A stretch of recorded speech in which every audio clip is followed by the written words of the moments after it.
We are live. Thanks for tuning in. I'm Naijha Wright-Brown, host of Naijha Speaks, where I help you find your vegan soul through people, food, events, and culture.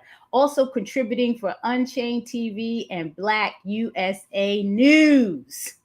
Veganuary is still in effect. Did you know that? We're still in the month of January. It is still in effect. If you pledge to go vegan in January, let us know how it's going in the comments. Yay. I hope you're doing well. Okay, with that.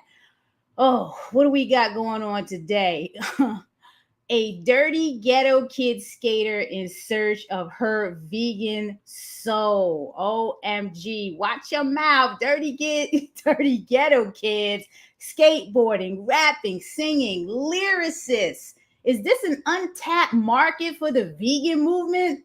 I don't know, but I'm sure we can use more of it. Let's find out now. Hey, what is going on? Welcome, Sosafina of Baltimore, Maryland. How are you doing I'm today? good. I'm great. How are you? I'm great. I'm great. So you got to tell us, this dirty ghetto kid. What is that? Please. So DGK is a skateboarding brand and company and team. So it is like it's right up there with Vans. So like even if you're not a part of the skate community, you've probably seen DGK. Like I don't, you probably seen it more than you've heard it. And didn't even realize that it was a skate company because it's like streetwear clothing as well. Here we go. Yeah, so DGK is like easily like one of the top 5 skateboarding companies in the world. So I'm actually a part of I'm semi a part of the team. There's like levels to it, you got to work your way up. So your flow is flow, amateur, and then pro. And right now I'm at flow. And what does that mean? Flow. Okay, let's talk. But you this is for skateboarders, right? This is like a Yes. skateboarding culture. Let's Yes. talk about, because I love culture, all type of cultures, and I'm always trying to find out how do we get into that culture and get some vegan soul up in there. So I want to really understand it. And when I met you, you told me, you sent me this link about Stevie, the Stevie founder. Williams. Yeah, Yes, Stevie Stevie Williams. Williams. And anybody, if you go to this site, you got to see this guy's story, because when you said dirty ghetto kid, I'm like, what are you talking about? Watch your mouth. Right. I know, right? It's like It's an offensive. incredible interview. If you go on the Yeah. DGK videos and go to what It's is this? called Being being Stevie yeah. Williams. You Yeah. have to see this interview because it almost brought me to it was very touching, and I'll share it in the comments. But yeah, how did you get into the skateboarding stuff? What is it about? Man, I started skateboarding in middle school because this boy I had a crush on, all he talked about was skateboarding. So I figured if I started skateboarding, I'd have a reason to talk to him in school. Um, it backfired. He started calling me a poser, and he had pretty much everybody calling me a poser. And so that right there made me dedicated to it. It went from just a thing to be able to talk to my crush to like something where it's like, oh, I'm gonna show you who's a poser. Like I'm gonna show you. And then I just fell in love with it. And so I've been skating since I got my first skateboard when I was like 7, you know. What? So how long have you been skating? I'm 29 now. I stopped for about maybe like between 8 to 10 years. I would skate sometimes here and there, but not consistently. So I stopped skating around like maybe like 18 or 19 years old. I just picked it up again like last year. So and I managed to get myself flow for DGK, which basically means that they give me all my products. So this hat, this hoodie, the pants I'm wearing right now, the shoestring belt I'm wearing right now, everything is DGK. I get all of my boards for free, free stickers, free everything DGK free. And the point behind that is so that when I go skate and people are like, wow, she's really good, I have DGK written all over me. So it's like I'm advertising them. It's like a help situation. Like When people see me in DGK, they're like, whoa, you skate for DGK? Like skaters, they'll know. And then people who don't know anything about skating, now they get to subconsciously take in DGK because it's all over my clothes just by watching me skate. Like, whoa, she's really good. So that's kind of the whole point of flow, you know. So it's been a journey. Getting back into it, it made me regret stopping, but I think that it was necessary to get me to where I am right now. Well, how is that market with women, young girls, and now we have the transgenders, all of this fluid stuff going on. What Right. is the market like? Well, see, for skateboarding, when I was growing up, I was always the only girl. You know, I was always the only girl skateboarding. It might be like one other girl, and we'd be like in competition, like secretly. Like we wouldn't, it wouldn't be anything like spoken, but you could just tell, like, oh, you could see us skating around, like, oh, they're competing because it was just two of us. But now, when I got back into skateboarding, I go to the skate park, I see like five girls. I'm like, what? I get on online and I'm seeing all these girls. Like now skateboarding, you will find just as many girls skateboarding as guys. And it's just mind-blowing. Some of these girls are like 10, 13, 14. I mean, even 8-year-olds doing things that I can't do, let alone could I do when I was 8 years old. I mean, I'm talking about on an extremely professional level. The 8-year-old girls, I'm not exaggerating. And so one of the actually the highest ranked female skateboarder in the world right now, I believe, is just turned 14.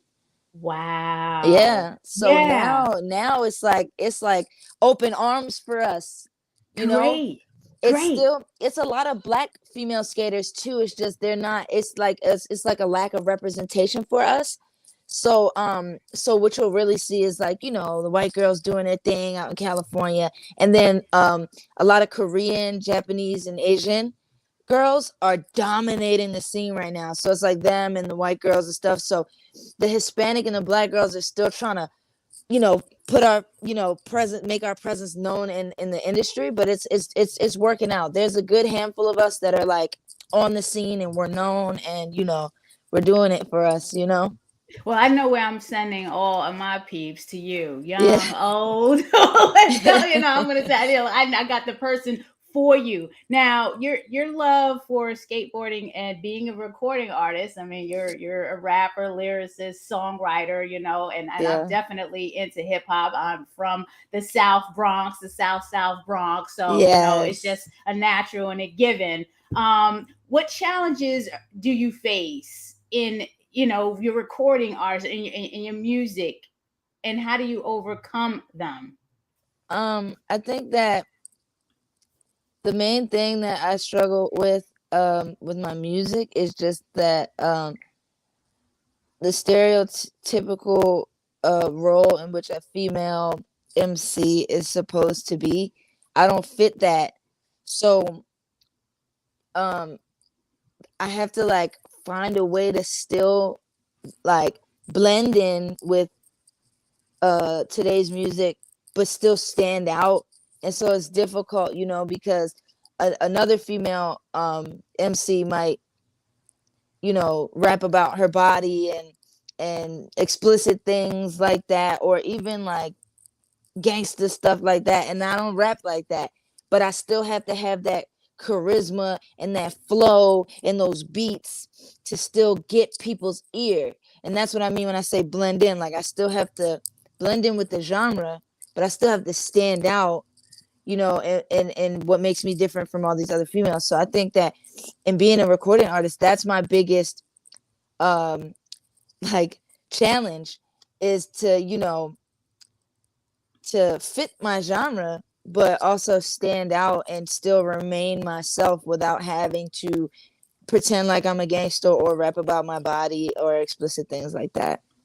Right, exactly, because the motto is sex sells, so we got to just be half naked in order to Yeah. sell anything. But you're on the right path because you're differentiating. So keep going, the way you're going.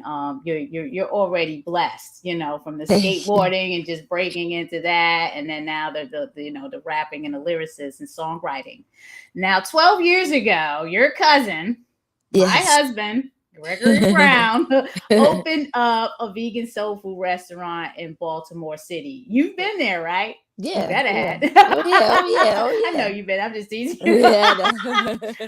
What are your thoughts on the impact that he's made on the community as a whole, with this vegan movement? Like, what do you think? Because your family, your cousin's opening this vegan cell, but traditionally he's coming from that African American family that, Yeah. they're eating pig and beef. What were your thoughts on that? I'm like, oh, he's a genius. Because because because soul food to our community is like what we were raised on. But to be able to have vegan soul food, like to actually have like a dinner like that, like we grew up on, you know what I'm saying? With like your mac and cheese, your meat, your green, like, you know what I'm saying? Without it having to actually be meat, and you still get that fulfillment of a whole dinner.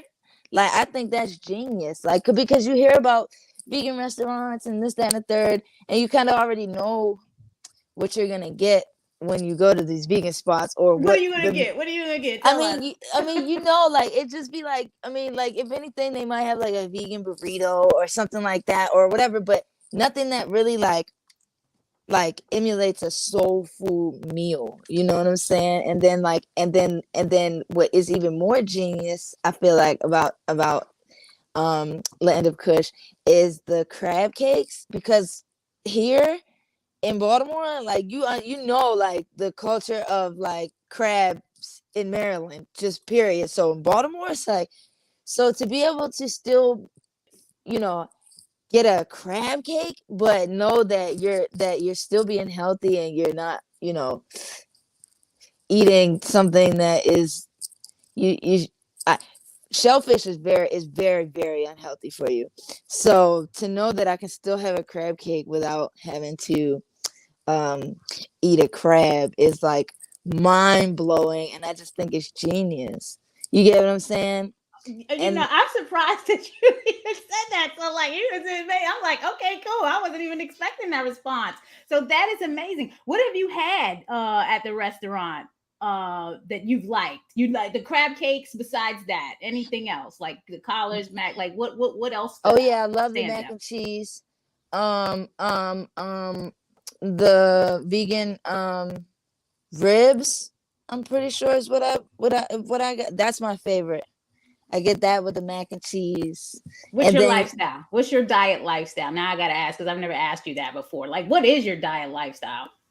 um pretty boring. I just eat a lot of spinach.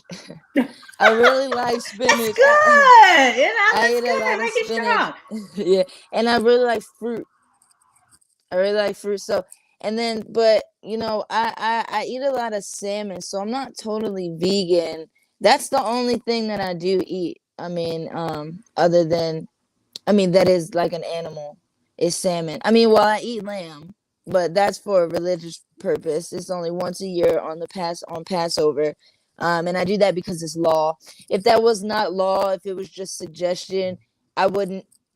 But because it is a law from the Most High, and it is in the Torah, which is the first 5 books of the Bible, everything in the Torah is law. Everything else is suggestion, unless it's written in red. That means Jesus said it. That's also law.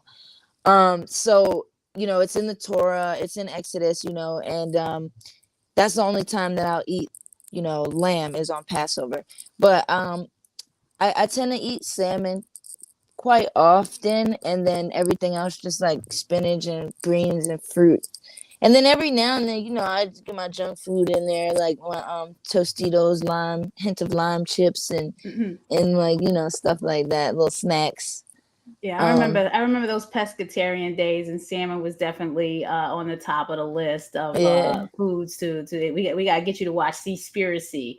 Oh I'm gonna put yeah. that. I'm gonna send you the link to watch Oh, is that a Seaspiracy, documentary? a documentary Oh, I on the love seafood industry. documentaries. Yeah, I'm gonna send you that and get you on that. And then, Alright. the religious stuff, I know that's always, people think everyone is gonna go vegan or whatever, but we know religion is just, people are following their most highs and their Yeah. universes and their laws. Yeah. So, that's, just something else on a whole nother Yeah. level. You're also a pet owner. Yes. Okay, talk about your.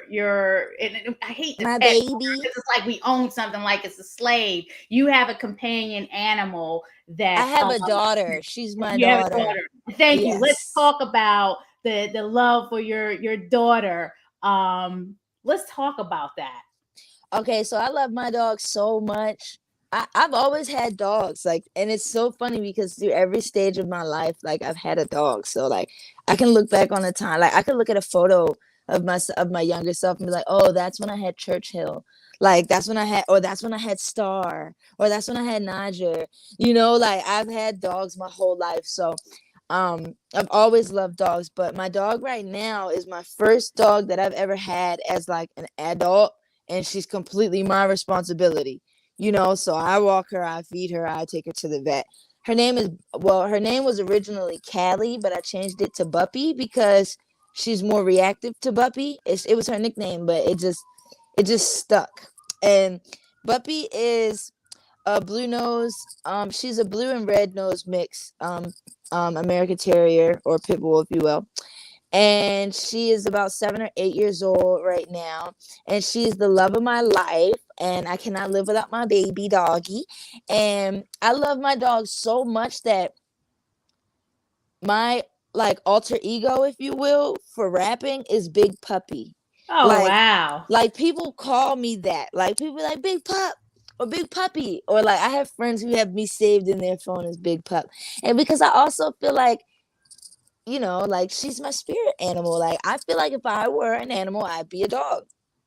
So, like it's like, Big Puppy. That's this is kind of what I call myself, like so you'll even hear that in my music, like, and I'm small, but like I'm a grown woman. So it's like I'm a big puppy, like, I love like it. I yeah, love it. so I love it. You got comments coming in, and Sally, I see you there. Thank you for tuning in.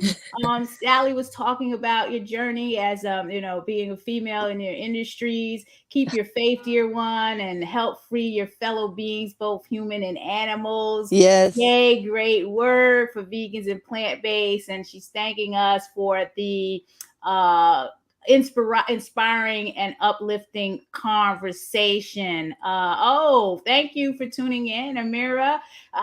You have cute energy. Oh, love it. Thank you. Harry, I see you there too. Thank you for tuning in. 2023 may be named Year of Vegan with my help. Okay. And with Sosafina's help too.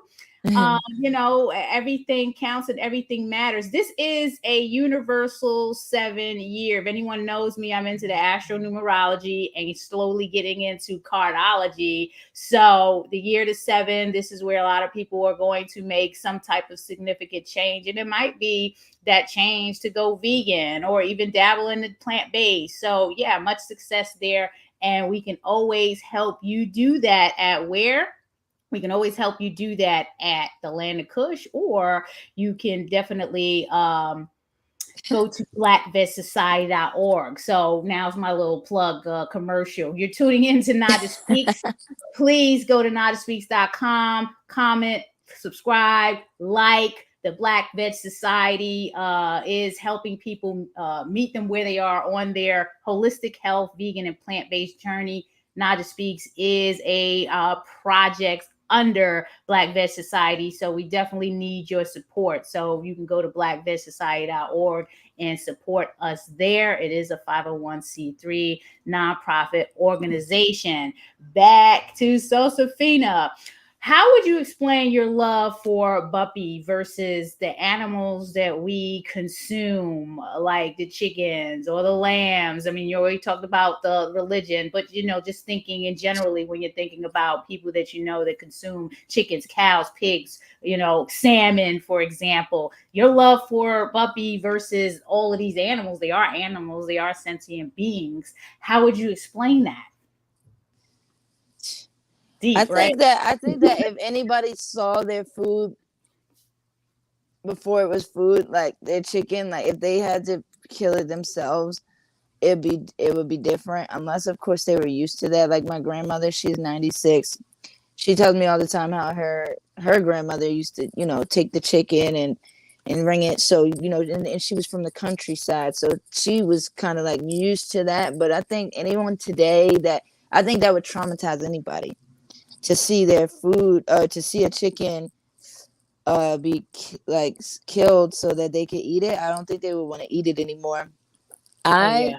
I I in general, I love animals so much that it would, I wouldn't, that's not the reason I went vegan, or pescatarian. That the reason was for health benefits. But regardless, I've always loved animals, you know what I'm saying? Like it don't matter if it's a squirrel. If I hit a squirrel, I'm gonna cry. Um because I love animals, and they need advocacy just like children and just like us and just like teenagers and young adults. And like you have a cat, I have a dog. I wouldn't want to eat my cat or my dog, or that to happen to anybody else's cat or dog. And even down to lamb, there's a kosher and unkosher way to make lamb for Passover. You can't break any of its bones. It's holy. You get what I'm saying? So it's like, even though we must eat it, is a way to do it. You can't just ruthlessly slaughter it or break any of its bones or anything like that. You have to be gentle with it because it's holy. It's for your holy consumption. It's for when the Lord came and brought us out of slavery.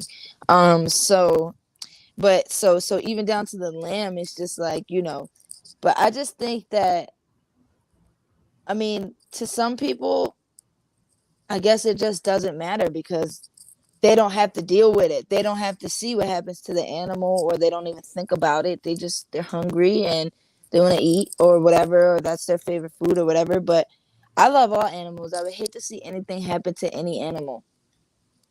Thank you I for that. Thank you for Yeah. answering that. Do you think adopting overall a vegan diet, a vegan lifestyle, vegan practice is challenging in certain communities? Although we know overall it is beneficial, and we know having certain type of stores on the corner, just aren't in the benefit of that community. Do you? Yes. Yes. Yes, I do. I think that, and I think we're doing better with it too in like the hoods, because nowadays in the hoods you might see one place that's like dedicated to like fruits and vegetables, like one little store out of like the whole hood.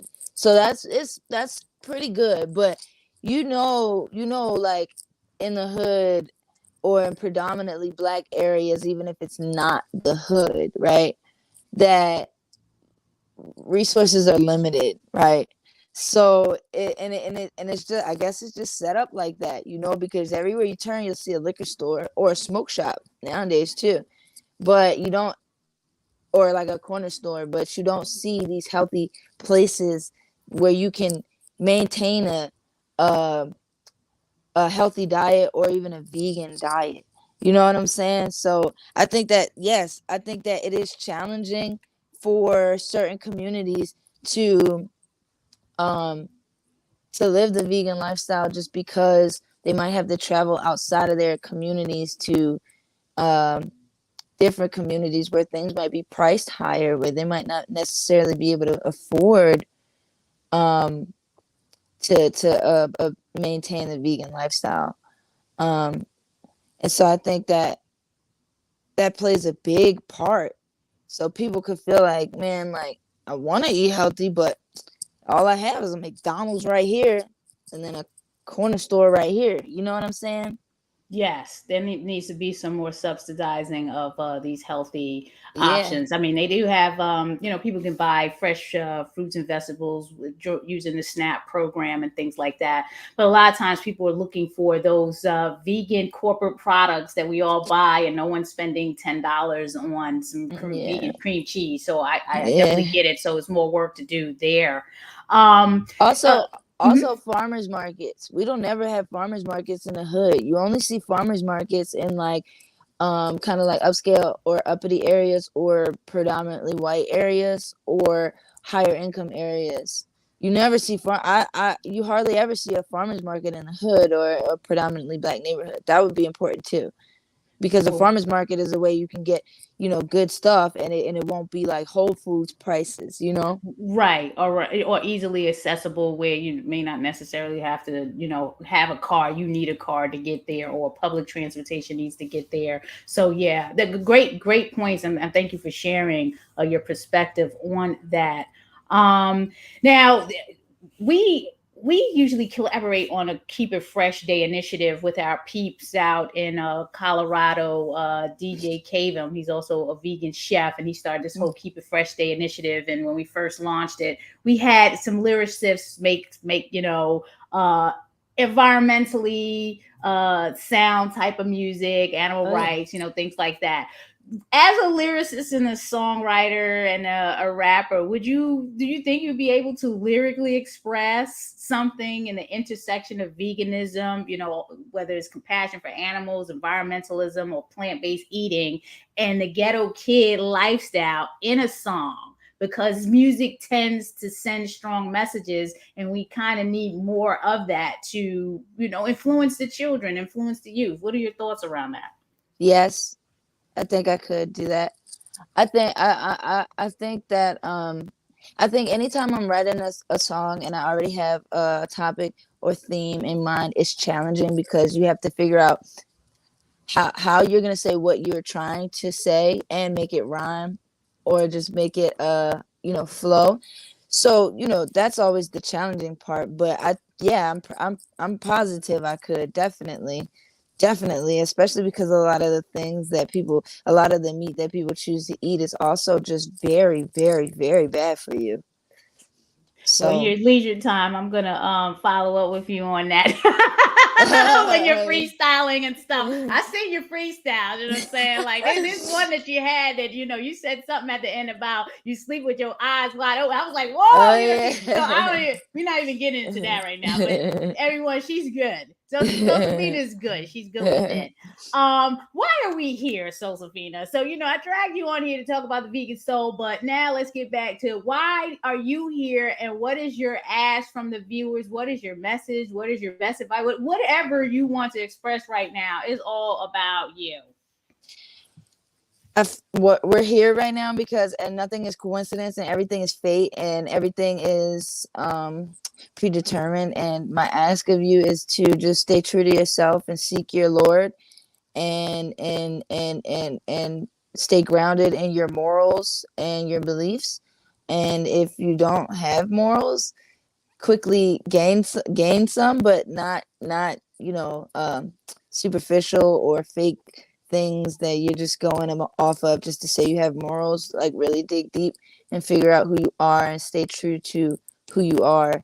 And then seek your Lord, or whoever you feel is in charge, or responsible for this beautiful world we live in, and find solace in knowing that that you're here for a reason, and that we're here right now for a reason, and that you're listening to this for a reason, and that this is no coincidence, and that everything's fate. Thank you for that. And then, Amira, you beat me to that question. I always ask before we take off, how can we best connect with our guests? Amira's asking, where can we hear Sosafina's music? So here's your time to shine and tell us how people could connect with you, where and why.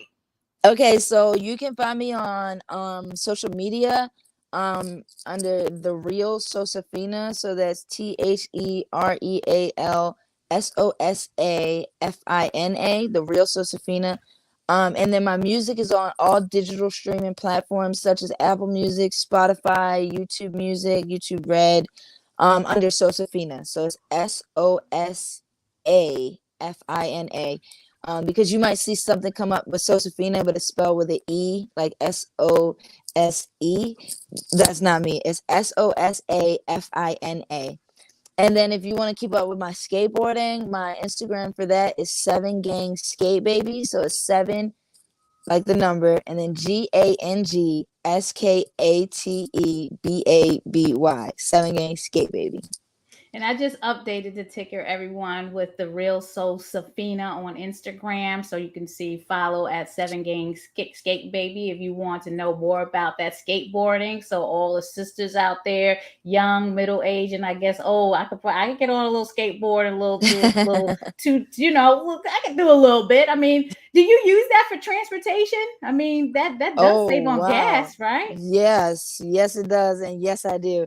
And that's always how I got around, especially as a teenager. I didn't rely on asking anyone for rides. You know, when you're a teenager, you got to ask your parents for rides or stuff, or you got to get on the train and the bus. I'd skateboard and save my bus money.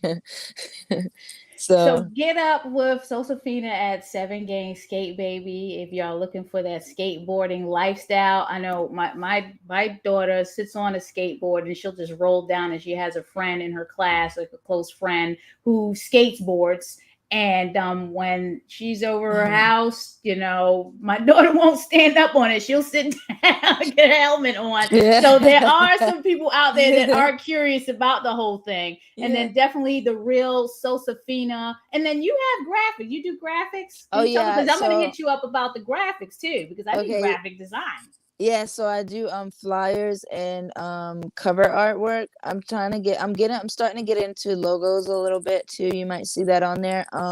My graphics page is Sosafina Graphics. So it's just Sosafina and then graphics. I do it started because when I would make an album or when I would release a single, I would need cover artwork to distribute to send to the distributor. And I didn't want to pay for it. So I would just try to figure out how to, fool around on Photoshop and make my own. And I actually became pretty good at it. So you'll see my progression. If you go all the way to the bottom of my graphics page, you'll see it was like, oh, she was okay. And then as I get to the top, you'll see like more real album artwork type of stuff and logos and flyers. So We got it up there. Amira, I love it. I think I'm gonna have to bring you on board to help me out. She got the Instagram on there, and I just posted the graphics. I'm serious about that because when we're doing events, sometimes we need some graphics, some nice graphics. So I'm like, when I looked at your Instagram, I'm like, you do graphics? My goodness, you're just doing everything. Yeah. It is such a pleasure to talk with you and have you on as a guest today. I can't wait to go over there and see you and Buppy again. I mean, is Buppy Aww. doing okay? Because I know She's doing okay, yeah. awesome. Does she like the toys we got her? Are they big She enough? they were small, but they were perfect, and she hasn't stopped playing with them yet. I'm like, oh, this is wonderful. It really cheered her up because she's still recovering from her surgery. And so she played with them all day long, all day Oh long, man. all day Great. long. Yeah. Love it. Love it. Thank you again for tuning in. And if you're watching the replay, please comment, share, like. Sosafina, thank you again. Thank And you. hey, you blew me away with your story. So, and Thank you. DGK, the official Yeah. website, please, if you want to see Stevie's story, I mean, it's a really touching story about perseverance, determination, and hey, black people rise up. We gotta do what we Yeah. gotta do to stay ahead and get Yeah. our equality. So a great story, great job. Keep it up, Sosafina. Love you and sending I love blessings you your and way. Thank you, thank everyone. you. Have a blessed weekend. Bye bye. Bye.